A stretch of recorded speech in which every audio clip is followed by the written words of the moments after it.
Hello and welcome. I'm Zach Houston, and this is your noontime wrap. President Rodrigo Duterte meets his Congress allies in Davao City and asks them to revive the death penalty. In the meeting are Senators Alan Peter Cayetano and Sonny Angara, Masbate Representative Scott Lanete, and Sibak Party List Representative Sherwin Tugna. Duterte's allies already filed bills to revive the death penalty, although Angara is still non-committal. Senator Laila de Lima opposes Duterte's call, saying she supports the administration's fight versus drugs and criminality, but will, quote, continue to defend the Bill of Rights. De Lima proposes an alternative to the death penalty but gave no details.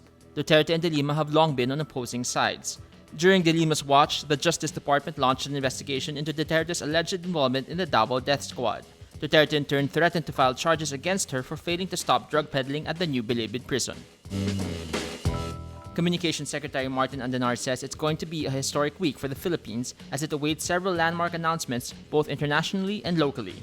The Permanent Court of Arbitration is expected to decide on Tuesday on the case lodged by the Philippines against China in 2013 over the West Philippine Sea or South China Sea. Malacanang Palace is also expected to release President Rodrigo Duterte's executive order on freedom of information this week. The FOI bill repeatedly passed in the Senate but continues to languish in the House of Representatives. The Islamic State or ISIS group continues to lose ground after a string of setbacks in 2015. British think tank IHS says the ISIS caliphate shrunk by 12% in 2016. It lost 78,000 square kilometers from over 100,000 square kilometers in 2015.